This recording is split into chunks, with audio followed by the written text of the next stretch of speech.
France. Her stunning beauty, fiery individualism, and searching intellect have for centuries been a source of adoration and fascination to the rest of the world. This is a country where life is a pleasure, love an art, and art a way of life.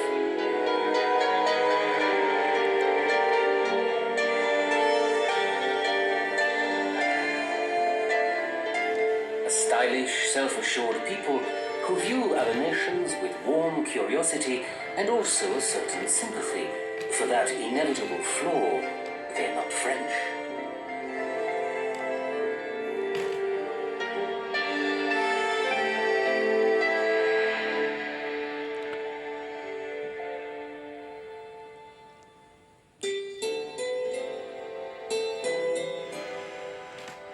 France is the third largest European country after Russia and Ukraine, and the fifth largest economic power in the world. In both geography and character, it straddles northern and southern Europe, linking the cool Atlantic with the warm Mediterranean.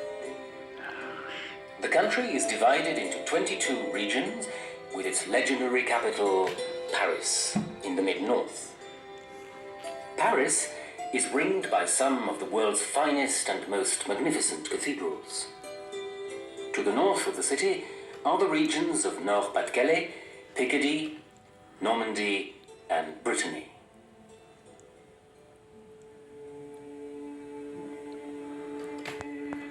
It has for centuries been the source of Brittany's livelihood as well as its isolation.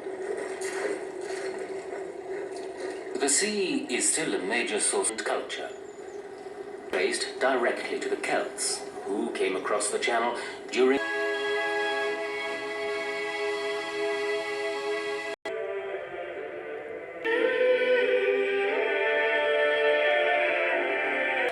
to the southwest of Paris, became an inspiration for Gothic cathedrals throughout Europe.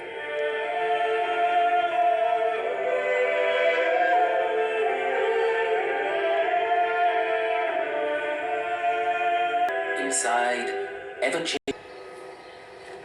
Amiens, in Picardy, is the largest in France and survivor of the devastation of 2 world wars. On the 6th of June 1944, the Allies launched their D-Day invasion. During a break in the notoriously temperamental weather, American, Canadian, and British troops surged onto the beaches of Normandy. After 10 weeks of attack and counterattack, the Germans were finally defeated, and the route to Paris was opened.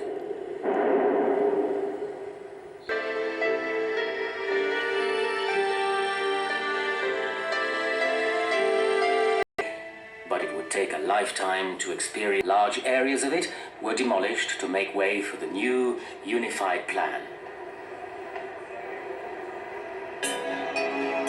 But that sense of individuality, the need for something new and shocking, cannot be suppressed for long in Paris.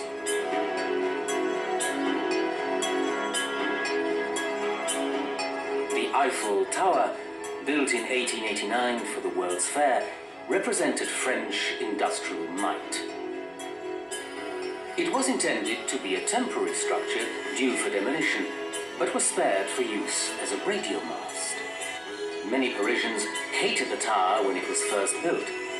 The French writer Guy de Maupassant said he enjoyed the view from the top because it was, as he put it, the only place in the city where you can't see the damn thing.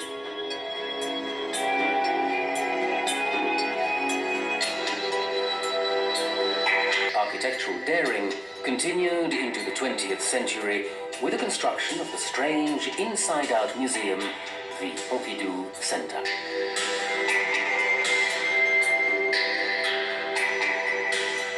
Became another focus of controversy. The Louvre itself is no stranger to the architectural tinkerings of mankind. Extended many times. Kings and emperors, it now houses one of the world's finest art collections.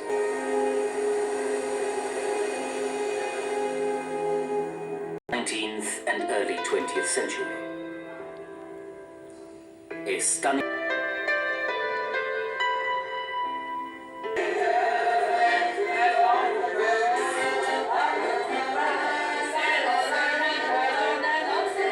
In the 20th century, the bohemian gaiety of Parisian life was an inspiration to many painters such as Toulouse-Lautrec.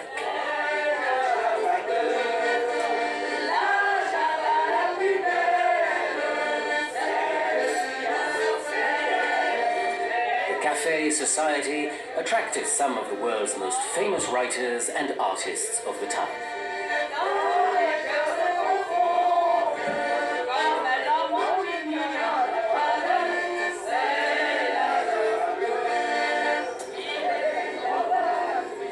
They settled in the hilltop district of Montmartre.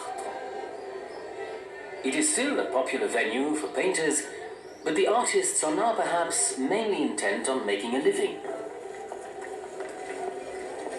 Latin Quarter, on the left bank of the Seine, attracts a more casual and lively crowd. At the edge of the Latin Quarter, the Luxembourg Gardens are typical of the elegant style, known as Jardin à la Française. The gardens are a favorite escape for Parisians of all ages, especially those suffering from the ill effects of city living.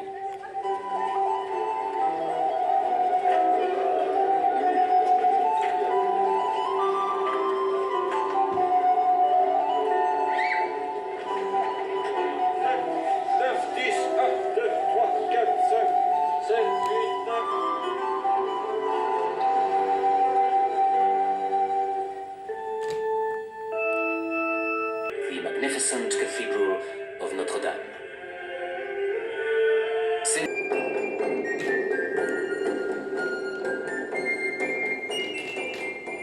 The revolution began on July the 14th, 1789, when the people of Paris, half-starved after a series of poor harvests, stormed the Bastille. The notorious prison and symbol of repression was destroyed, an event still commemorated throughout France by Bastille Day parades. The uprising swept away the monarchy, and the ensuing struggle for power began an orgy of killing. 40,000 people were executed during what became known as the Reign of Terror. The bloodbath finally came to an end when an ambitious Corsican general, Napoleon Bonaparte, seized power and crowned himself emperor. From Paris and the French people.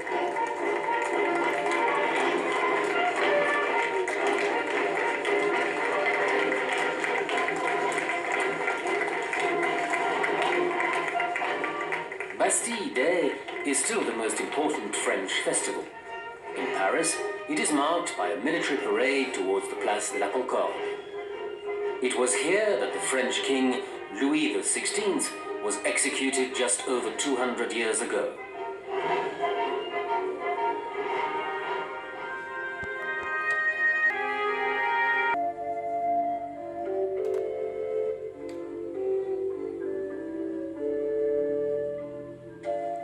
The arrogance and glory of the old regime was embodied in the vast, lavish chateau at Versailles to the southwest of Paris.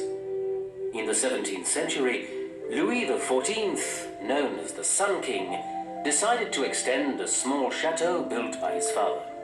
He created the grandest, most expensive palace the world has ever seen.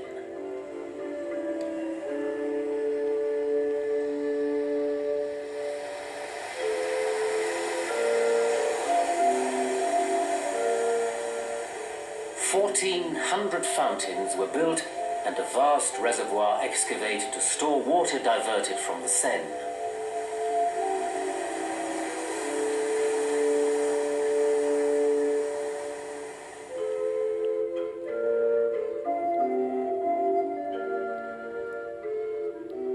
Ostentation and opulence were the order of the day.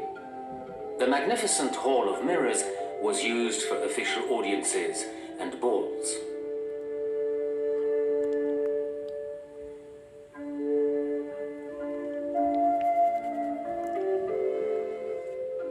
Queen's bedchamber shows the sumptuous surroundings enjoyed by Marie Antoinette before she was imprisoned in the Conciergerie.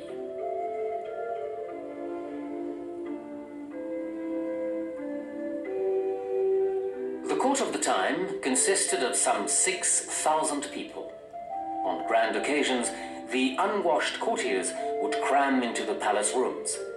It is said the stench of Versailles could be detected several miles away.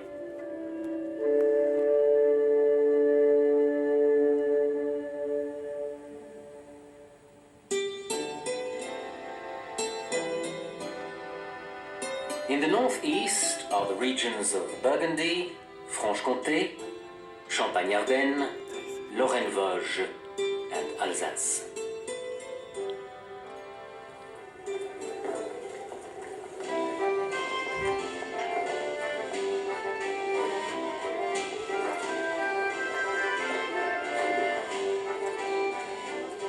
The regions of Alsace and Lorraine have changed hands between France and Germany several times. They were finally restored to France as recently as 1919.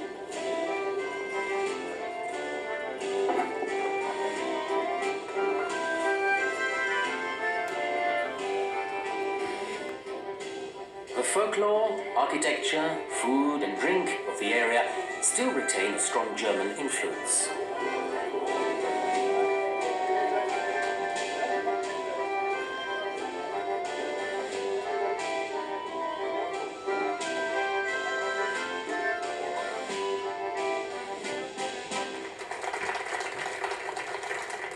The capital of Alsace, Strasbourg, plays a vital role in the modern world and is the seat of many international organizations.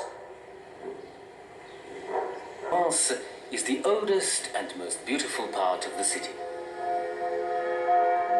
In the heart of the old quarter is the red sandstone cathedral of Notre Dame. This giant extravaganza of Gothic art has the power to astonish even the most saturated cathedral lover, turned into a temple of reason.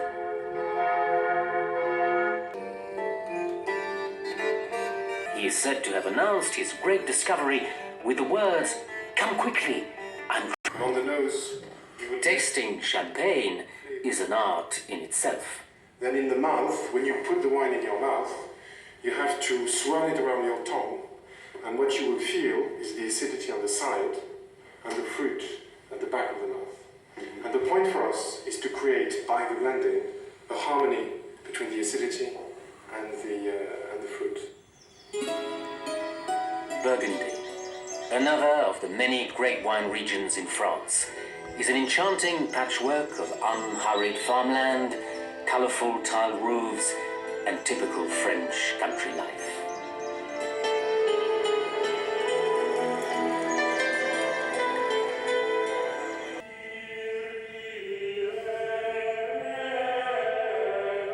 Burgundy was once the base for some of the greatest monastic orders. The Benedictine abbots in the region had almost as much power as the Pope. Vézelay Abbey, founded in the 9th century, was a major center of Christianity. It was from here that the 12th century Crusades were launched.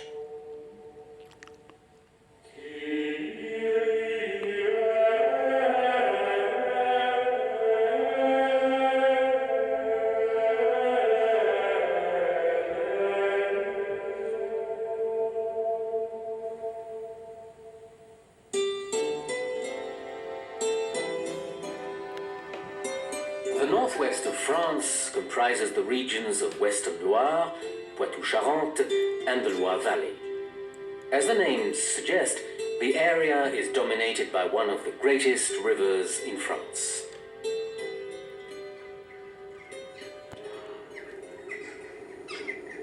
Also chateau country. As Balzac wrote,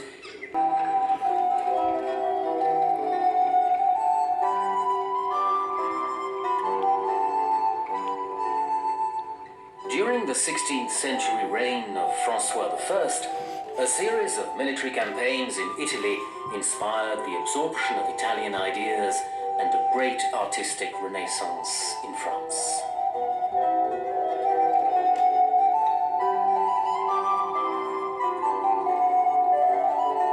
The king's life work was the great chateau at Chambord. Some historians believe the design was masterminded by the Italian genius Leonardo da Vinci, a close friend of the king.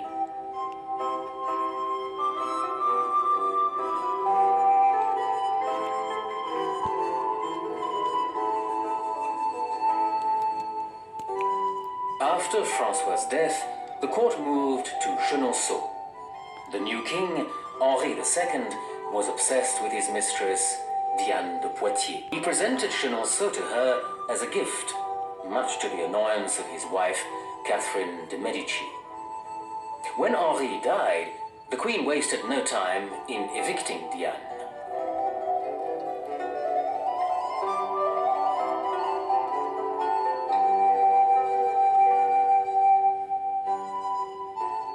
Catherine continued the work her rival had begun.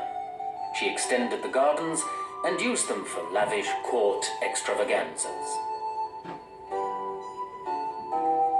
The interior also benefited from her efforts. The furnishings are still among the most impressive of all the chateaux.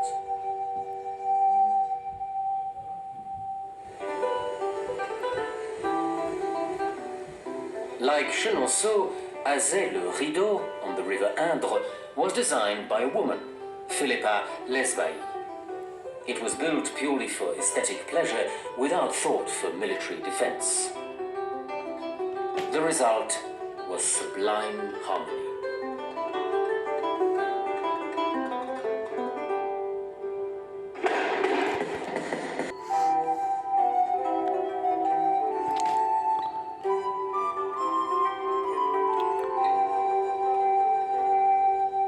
The nightly Son et Lumière, or Sound and Light Show, a concept invented by the French, tells the story of the chateau. Philippa, the wife of one of the king's advisors, supervised its construction, bringing the building materials by boat along the Loire.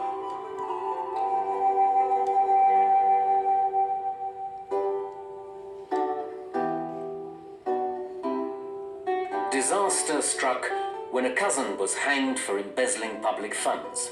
Her husband was forced to flee, and Philippa to hand over her beloved chateau to the king.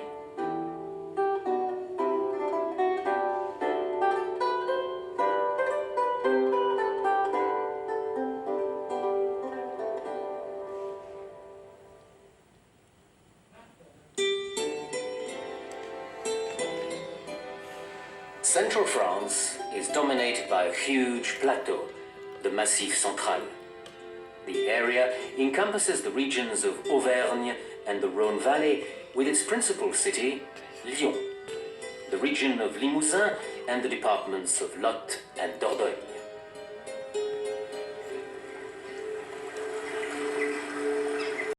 The river Dordogne, one of the longest in France, is the lifeline of an eerie giant pinnacles of rock, remnants from a more violent age. Chooses the river as its defense. The stone houses hiding Top Chef created the dish at the Élysée Palace in 1975. He still believes in the personal touch and enjoys welcoming his guests at the door.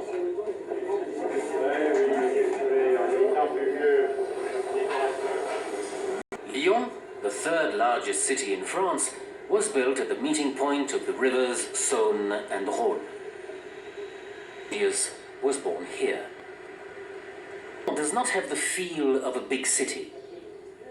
The old town, with its pretty, narrow streets and Renaissance townhouses, gives the city the atmosphere of an overgrown village. In the southwest are the regions of Languedoc-Roussillon, Midi-Pyrénées, and Aquitaine, with its famous wine region, Bordeaux.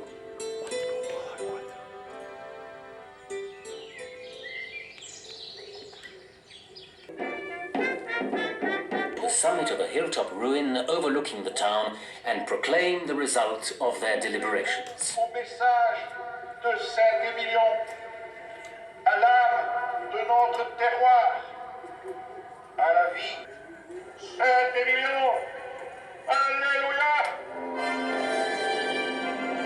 philosophy of the French writer Voltaire, who winged. This does not necessarily mean there is a chateau on the estate, but in many cases, as with the south of Aquitaine and most of the Midi, is dominated by the magnificent Pyrenees, the natural border between France and Spain.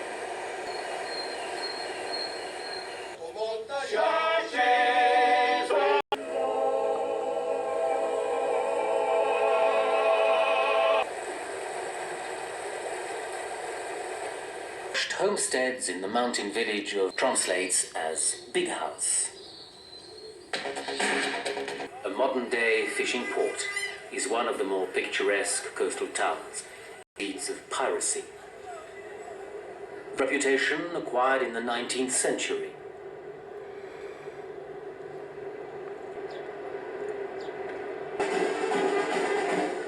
A short distance inland is Bayonne. For most, laughter and song.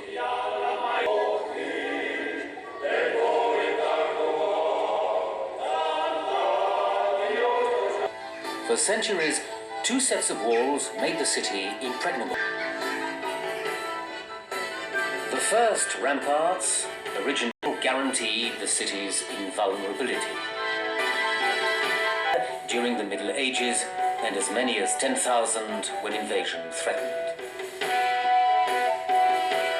Streets and buildings of their medieval ancestors still tell their story across the centuries. Wide open spaces and spectacular gorges. Sculpted a natural archway.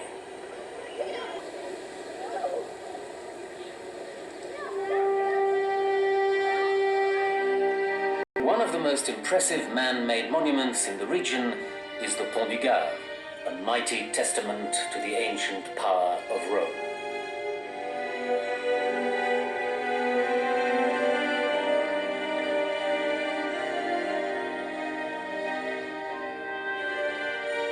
This vast aqueduct once carried the water supply to the nearby town of Nîmes. The archways are not decoration, but an elaborate support system. The giant stones, some weighing almost 6 tons, were slotted together without mortar.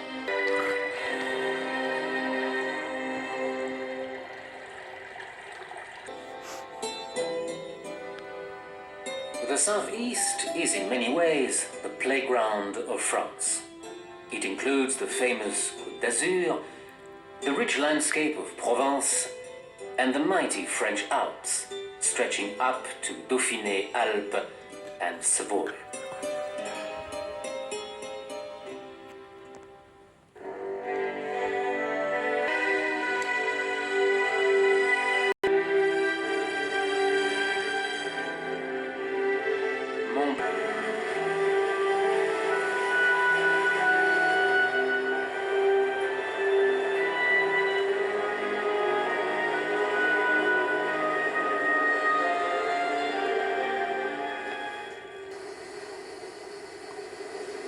The French summer sapphire waters are a magnet not solely for the chic and wealthy.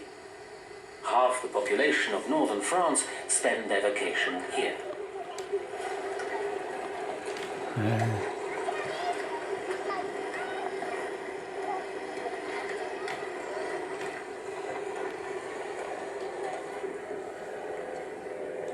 The most famous resort in this hedonistic holiday land is Saint-Tropez. A pretty fishing village popular with artists of the late 19th century, it still retains much of its original Provençal charm.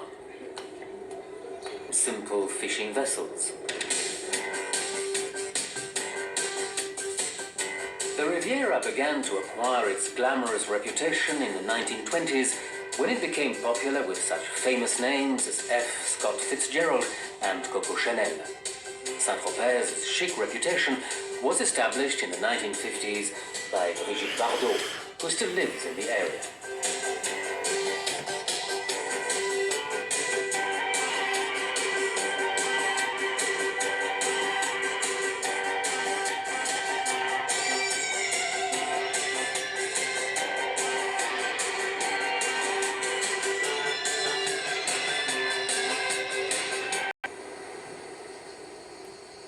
the goods and glitz.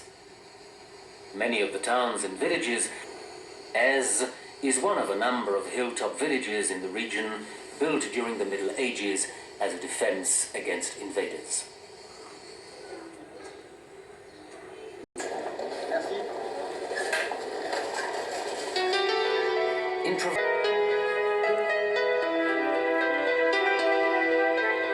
Trade originated here 400 years ago. A group of Italian glove makers began using floral scents to perfume their soft leather gloves. Lakes. The tranquility of the sun.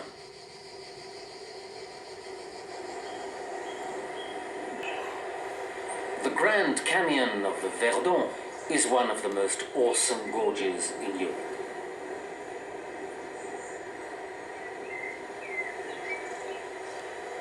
River. At the head of the gorge is Castellane, a typical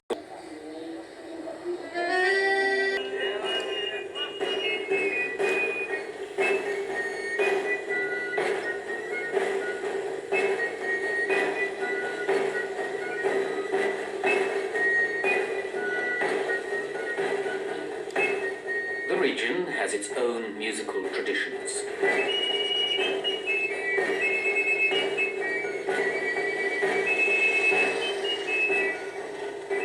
At his workshop in the little village of Barjol, Marius Fabre, now more than 80 years old, still makes the ancient Provençal instruments. The ganoubet is a type of flute made from olive wood.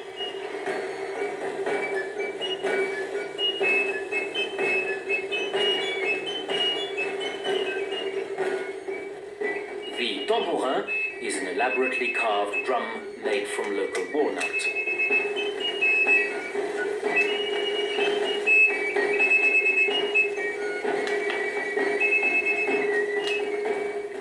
They are still played by many Provençal folk musicians.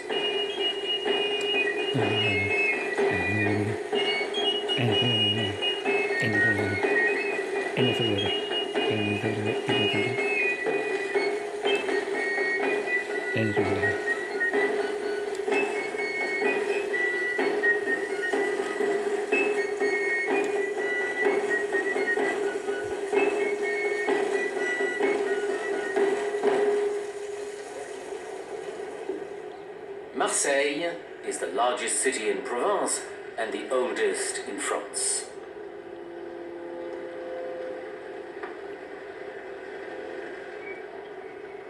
Sailed into this Mediterranean port. Mesdames, venez voir, manger la sardine, une merveille. Il reste encore deux pour boucher la quille. The inland city of Avignon is almost as ancient as Marseille, but it is dominated by its medieval past. The Pope's palace was built in the 14th century when France challenged the power of the Vatican and the French Pope moved to Avignon.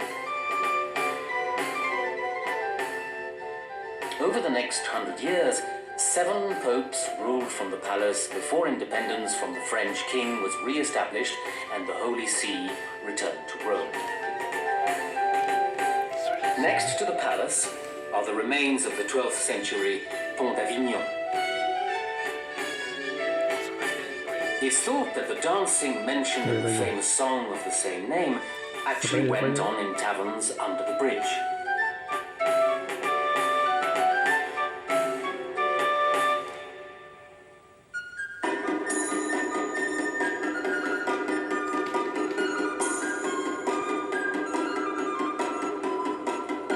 During the summer, Avignon hosts a month-long festival that gives the city a carnival atmosphere.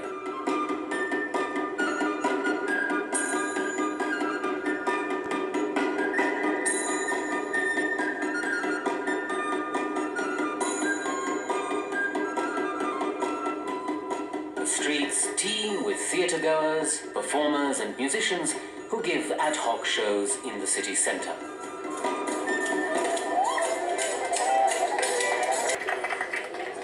The lovely town of Arles to the south is considered by many to be the soul of Provence.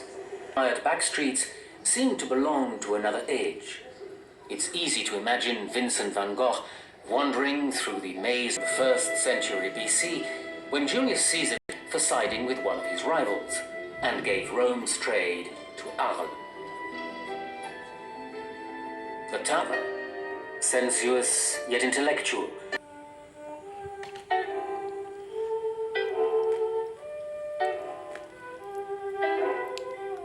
Paris, the loveliest capital city in the world. Paris, city of eternal beauty, heart of the nation, even in decentralized France.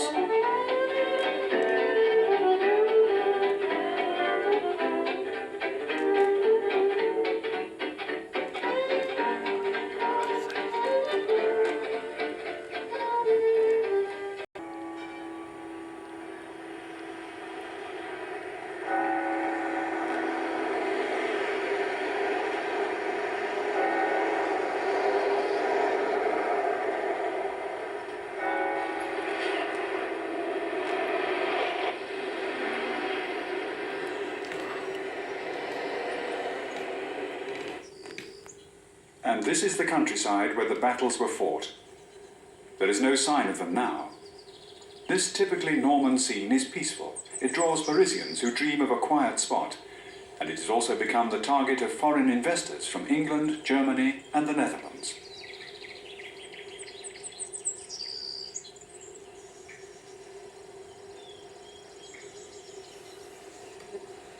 One of Normandy's finest products is Calvados, a very pleasant and tasty liqueur made from apple juice.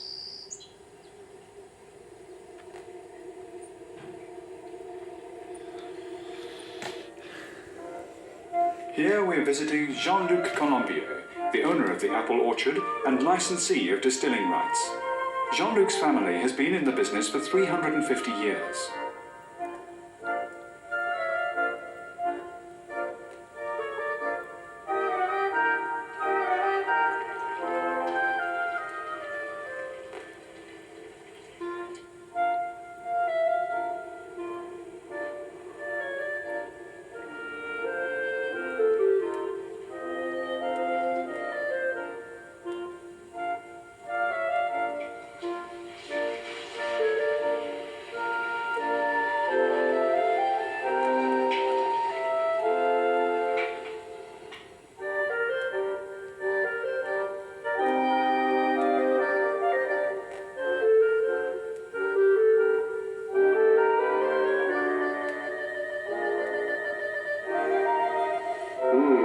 Quel nez.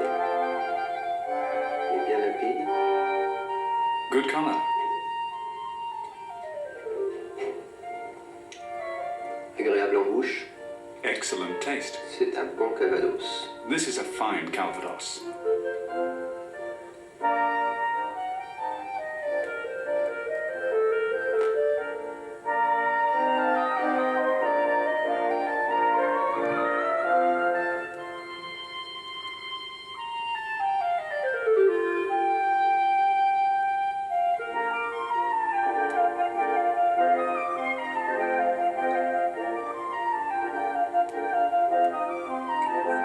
The second best-known product of Normandy is Camembert cheese.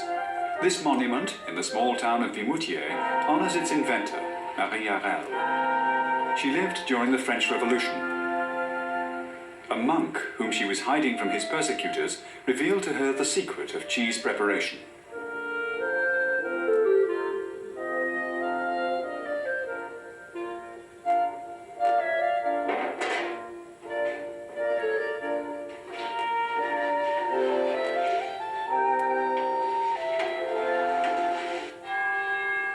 And this monument depicts the cow which provides the milk.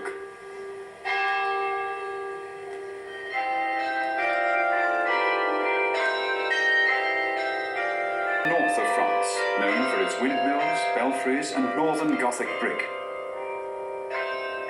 Maurice Segal is one of the last Frenchmen who still operates the belfries chimes at Capelle-la-Grande, near Saint-Omer, manually. It chimes Handel's water music.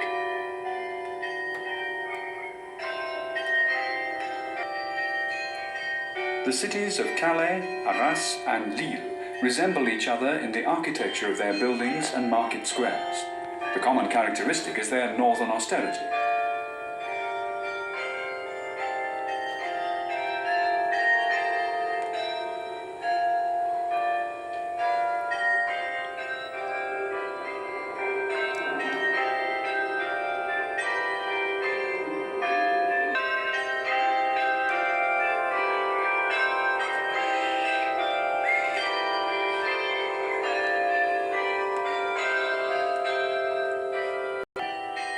From the town's belfry, built in 1926, visitors have a marvellous view.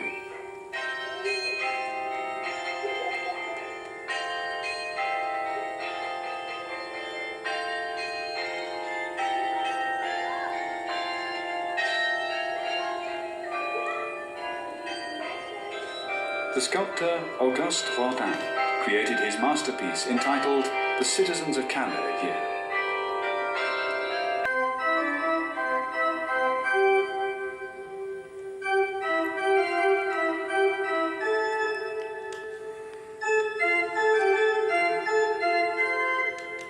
Between 495 and 1830, nearly every French king was crowned at the Cathedral of Rheims. The first was Chlodwig, king of the Franks, and the last was Charles X, the last Bourbon. Which Dom Perignon worked was situated in the village of Hautevillers.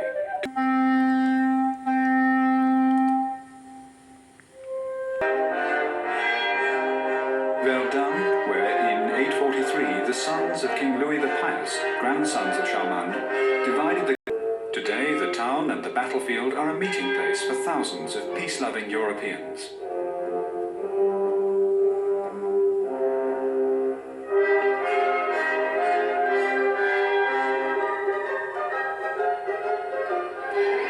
France is a country with many canals. For travellers, it is particularly delightful to get to know France by its waterways, even if, as in this case, Strasbourg, the capital of Alsace. Half-timbered houses along the canals in the district called Petite France are reminiscent of its German past. At the end of the 30 Years' War, the city became French. Today, it is the capital of Europe and the seat of the European Parliament.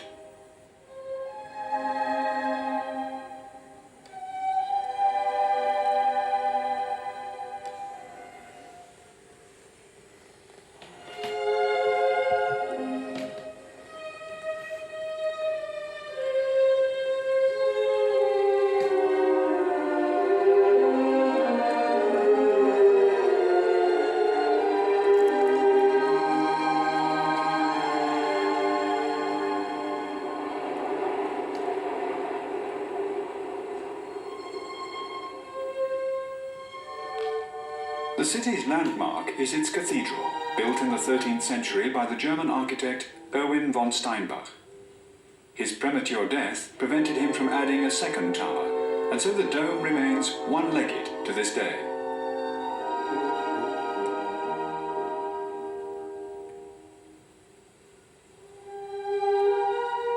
The ornamental figures surrounding its portal are among the most impressive on the facade of any French cathedral.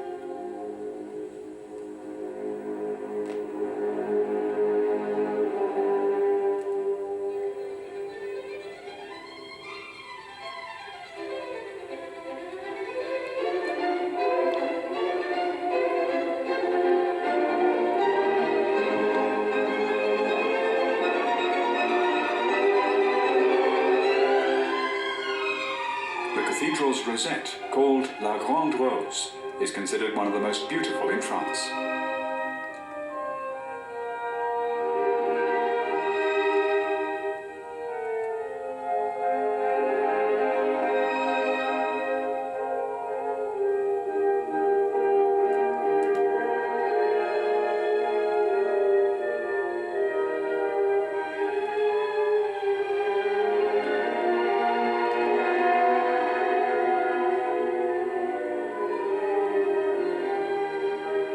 In about 1440, Johann Gutenberg, born in Mainz, Germany, constructed the first modern printing press here in Strasbourg. He's considered the father of printing.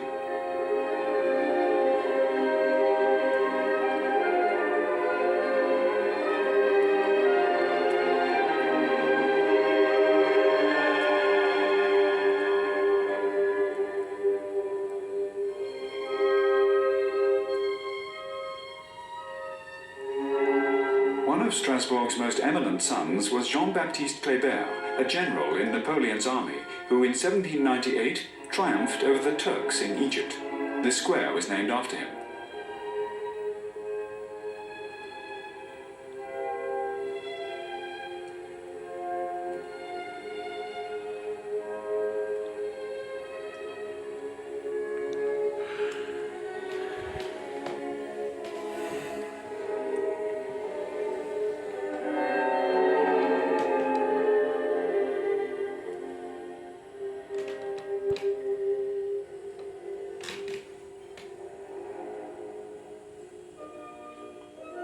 In this modern building, behind the flagpoles of the 12 member nations of the European Community, 520 members of the European Parliament meet 3 times a year.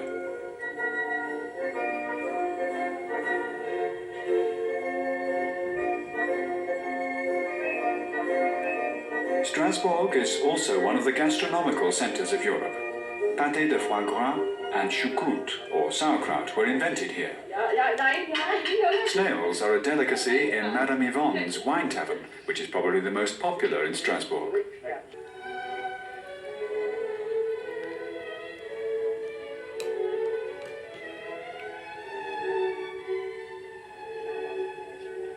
Madame Yvonne is a gracious hostess and likes to sit down with her guests.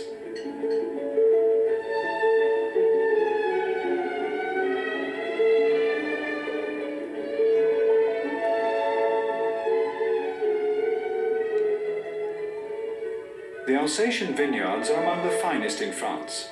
Here, in the hilly plains of the Rhine River between the Black Forest and the Vosges Mountains, the best white grapes of the country ripen. The villages and market towns display a happy mixture of German solidity and Gallic sophistication.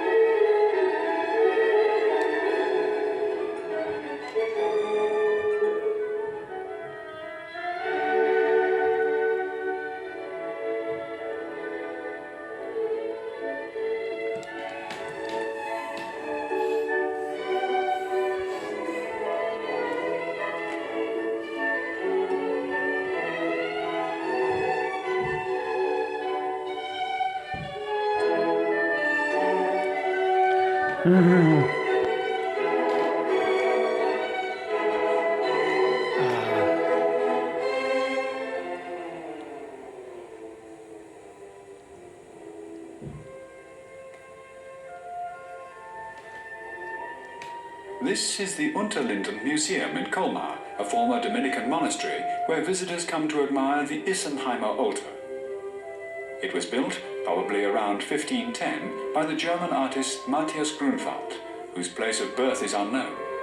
His masterpiece depicts the story of the life and death of Christ.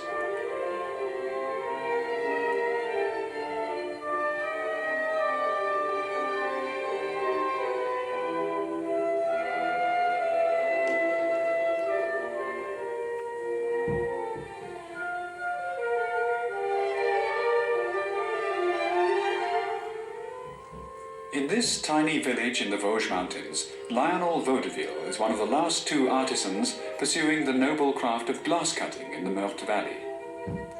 In the neighbouring village of Baccarat, modern industry has also put an end to this medieval craft.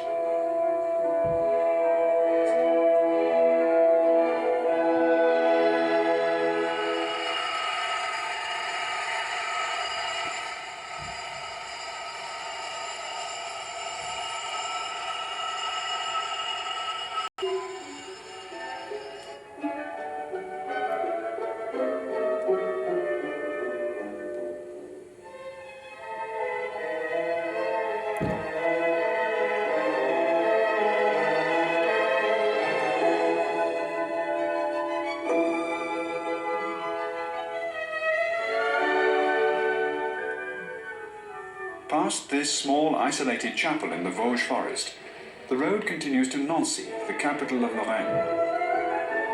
We find this monument in Stanislas Square, where it was erected in honor of the former Polish king and later Duke of Lorraine, Stanislas Leszczynski, father-in-law of King Louis XV and one of the most popular sovereigns of the Baroque era. We are indebted to him for this magnificent square with its golden fences and sparkling fountains.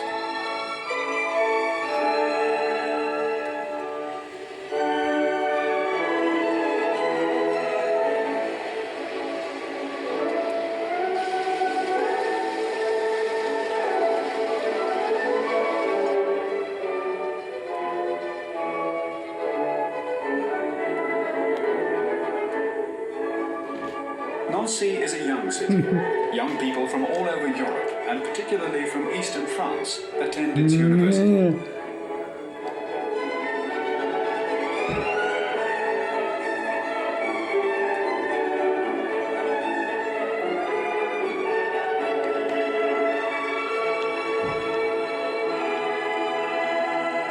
Town of Troyes, not far from Nancy, on a walk out farther.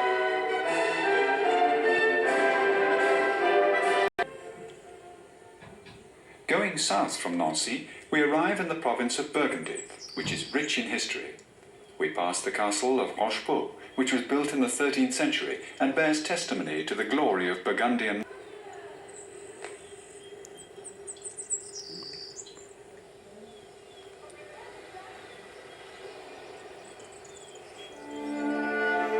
This is the Hôtel Dieu in Beaune, also known as the Hospice, with its famous burgundy roofs. It was built in the 15th century for the poor of the town. Every year, a large charity auction is held here on the 3rd of November. Top-grade wines grown on the Hôtel Dieu's 132-acre vineyard are put up for sale to buyers from all over the world, and the funds are used to enlarge the surgical wing.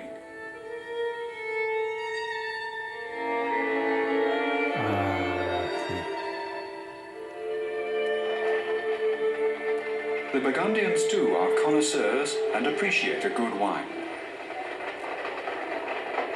For example, this rose-tinted Honorable from Beaune, seen at the festival of Saint-Vincent, the wine-grower's saint.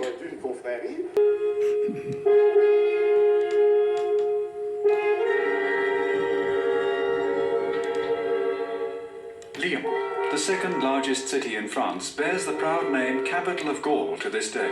It also likes to call it. However, this industry plays only a minor role. The silk paint.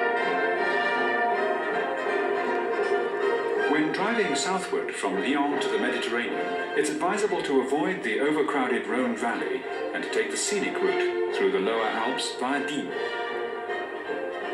This highway is still called the Route Napoleon, because in the spring of 1815, the famous Corsican travelled to Paris along this road after his escape from Elba. He was to seize power again after having lost it the previous year. The eagle is flying from steeple to steeple until it settles on the spires of Notre Dame in Paris, the emperor exclaimed to his soldiers.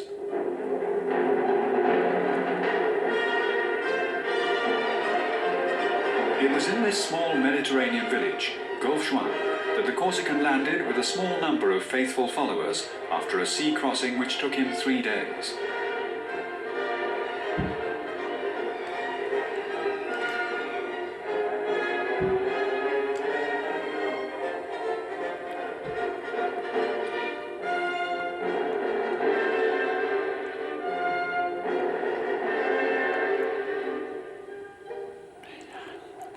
Nowadays, fishing and tourist boats bustle about this small harbour.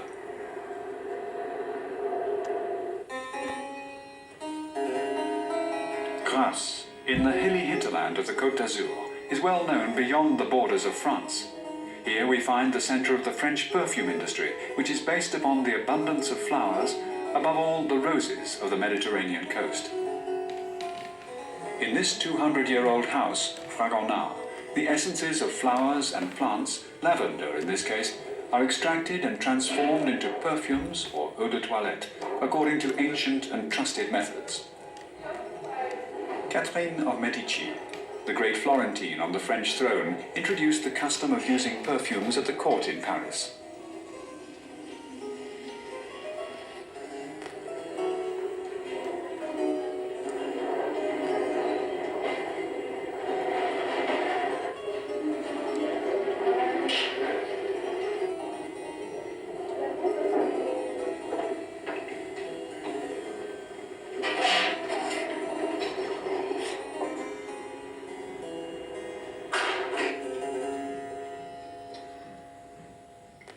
A key figure here is the smeller, or le nez in French, or the nose in English. It is he who decides on the right blend of the essences.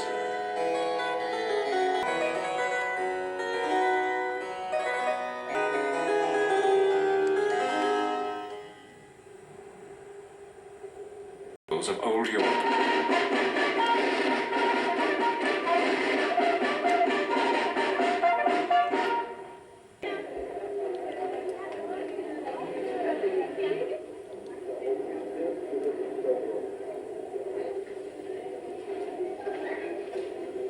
dock of Monaco, we look down on the town of Monte Carlo, tax and gambling paradise of the continent's rich.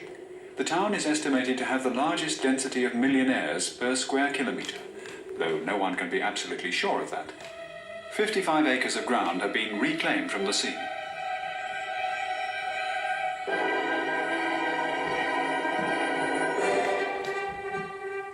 And this is the Côte d'Azur seen from a helicopter. Rocks, steep coast, pine forests, and the villas of the very rich.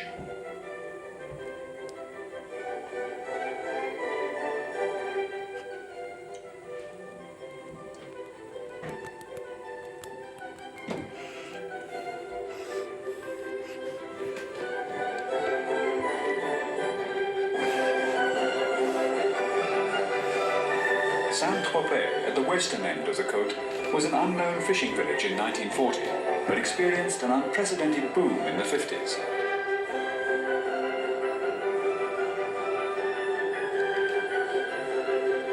For decades now, it has been a dream holiday resort for affluent tourists and eccentric artists from all over the world. The best known of its inhabitants is Brigitte Bardot, former actress and now a prominent defender of animal welfare.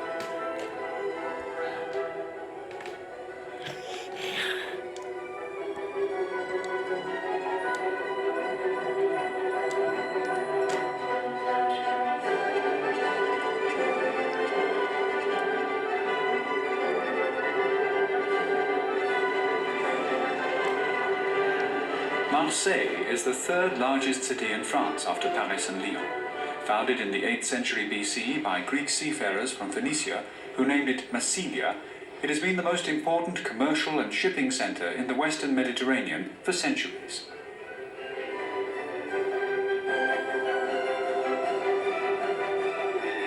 Et s'ils me disent comme ça que c'est pas des femmes de ménage, qu'est-ce que je veux leur faire? Je suis pas une femme de ménage, je ne vais pas nettoyer des appartements.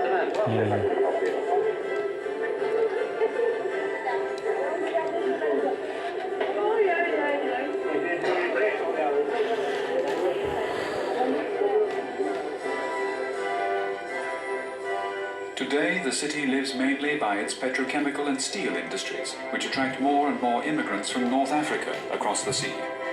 The fishing industry is also important, and Marseille is the most colourful city in France.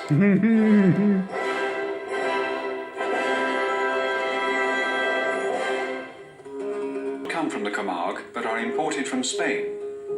The arena and was not rediscovered until the 15th century AD. It is one of the best preserved.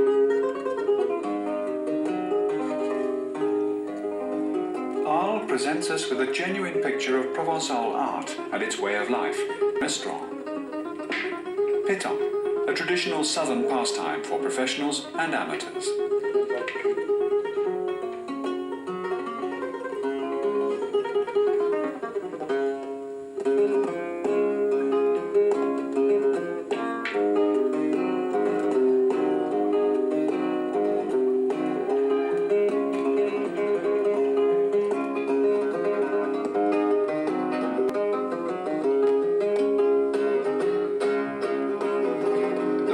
Van Gogh lived and can still be seen today.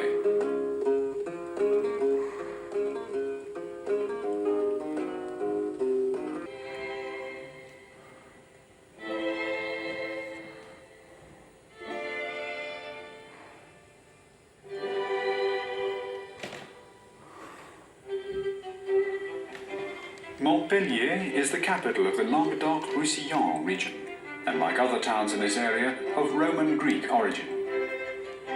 However, the Bourbon kings also contributed to its character. It is the site of the oldest university in the south of France and was the centre of the French Huguenots.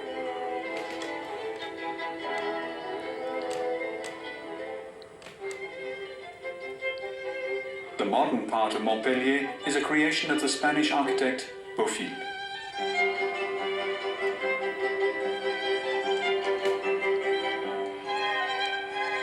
On the Mediterranean coast, not far from Montpellier, lies the modern seaside resort La Grande Motte, also known as the French Florida. The bold architecture has always been controversial.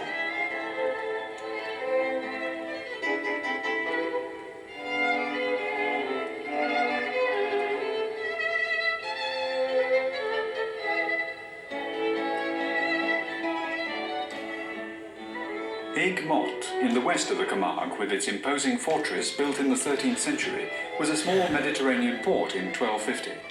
From here, Louis IX of France, also called Louis the Holy, set forth twice on his crusades to the Holy Land in 1248 and 1270. A monument to the monarch and many inscriptions on churches and houses commemorate this era.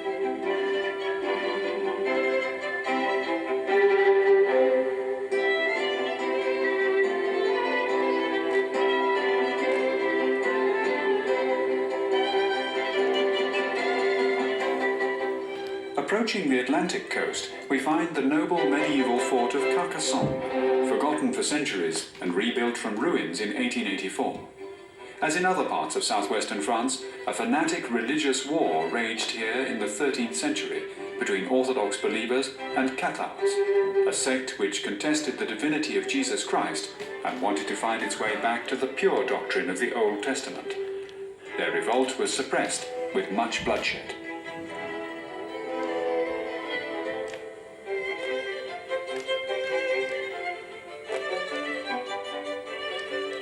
Modern Carcassonne, on the banks of the Aude River, sparkles with Mediterranean life.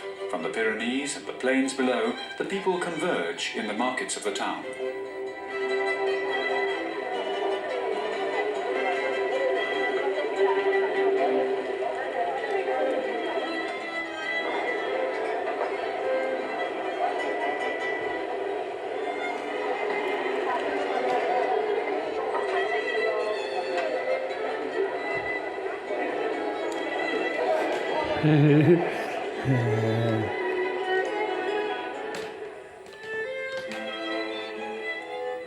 Toulouse, known as the Pink City, due to the unparalleled colour of its red granite rocks, is the capital of the affluent Pyrenees lowlands and centre of the Airbus industry. During the 14th and 15th centuries, for about 100 years, Toulouse was more powerful than Paris.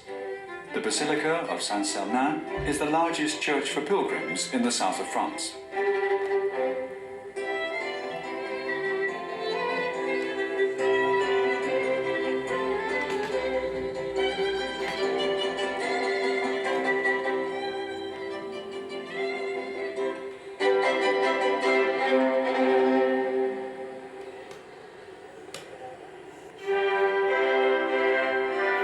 Albi, in the north of Carcassonne, also suffered horribly during the religious wars. Its bishop was one of the first to convert to the new faith. The whole town. In this house, Albi's most celebrated son, the painter Henri de Toulouse-Lautrec, was born. A portraitist of French life towards the end of the 19th century, this world-famous artist was crippled from his youth. And here are some of his drawings exhibited in the local museum. His self-portrait at the age of 16. The prostitute and actress Yvette Gilbert. The sleeping girl.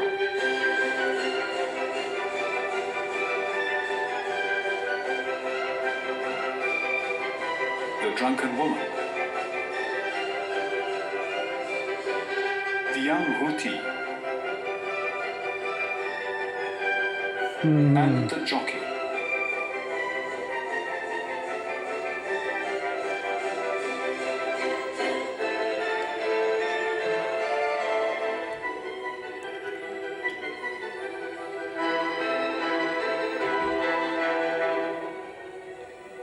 Bordeaux is the capital of the former British province Aquitaine, and the centre of renowned and long-established wine merchants who distribute the precious Bordeaux wines all over the world. This monument, consisting of 4 magnificent fountains, was erected in memory of 22 citizens who were executed during the French Revolution.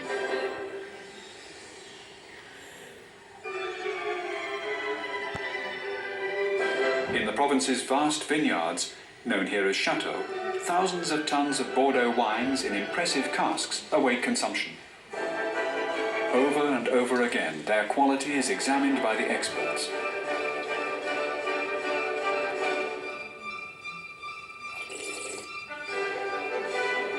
The owners of these vineyards are among the richest families in France. Biarritz is France's best-known seaside resort on its South Atlantic coast. The water of the Bay of Biscay is warm throughout the year. The town was founded in the middle of the last century by Empress Eugénie with her husband Napoleon III. In Saint-Jean-de-Luz, near the Spanish border, the local population celebrates the Festival of St. John on the 24th of June every year. It is at that time the Pyrenees valleys.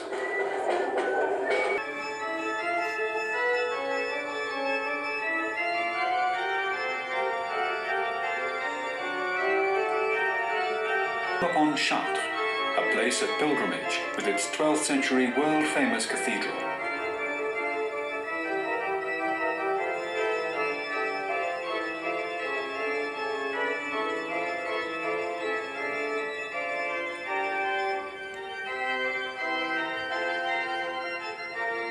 The blue, closely followed by Blois and Chenonceau. Some, like Chenonceau, distance from the local inhabitants, the Loire is to be canalized in the near future. Of the Renaissance. We're welcomed by the owner, Countess. The French court. We try to keep it with. Each year, the castle is visited by 50,000 tourists.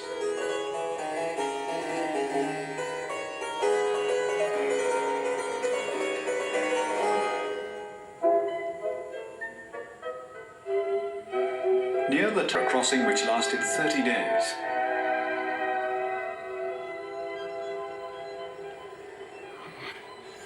From here, he traveled to Nantes by coach, and then he negotiated the first alliance between the young American Republic and a great European power.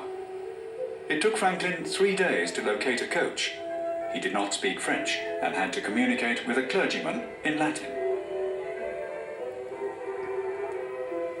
The mysterious Menhir of Carnac on the peninsula of Quiberon, which gives evidence to the Celtic inhabitants of Brittany and their prehistoric cult.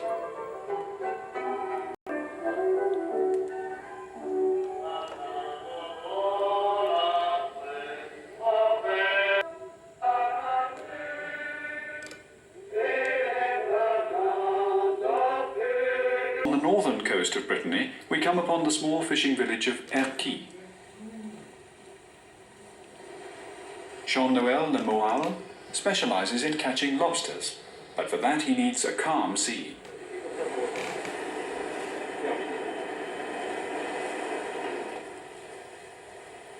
Further along the steep granite coast, via Cap Fréhel, we reach Saint-Malo, the old seaport at the border between Brittany and Normandy.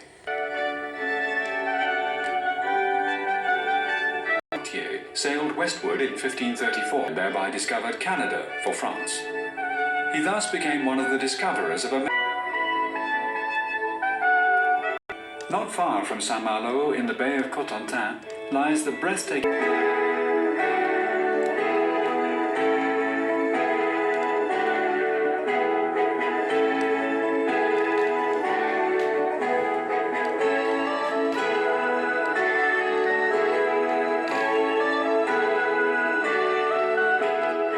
travel, filled with action, excitement, and adventure. International Video Network's video visits are your ticket to the world. These exciting video programs will whisk you away to more than 50 fascinating destinations on 6 continents. Breathtaking photography heightens the beauty and grandeur of the world's greatest cities and countries. Entertaining as well as informative, video visits are a great way to relive memorable vacations, plan your next trip, or just to satisfy your curiosity of exotic locales. From the pulsating sounds of Carnival in Rio to the peaceful serenity of Ireland's countryside, each video visit will transport you to the actual location. Video visits also feature authentic ethnic music, providing insights into the different cultures of the world. Whether it be an Irish colleen singing a traditional folk song,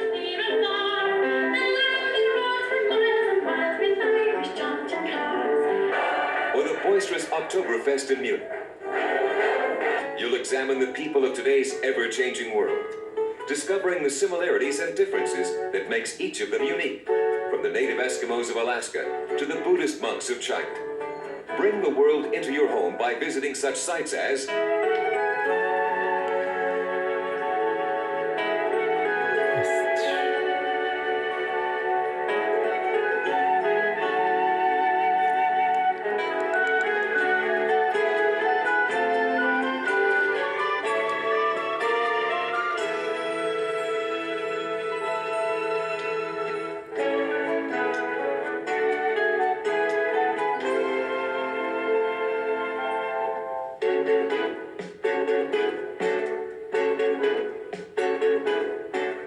All these and many more exciting destinations are waiting to be discovered by you now. Also available is the Reader's Digest Great National Park Series, Yosemite, Yellowstone, and the Grand Canyon, crown jewels of America's national park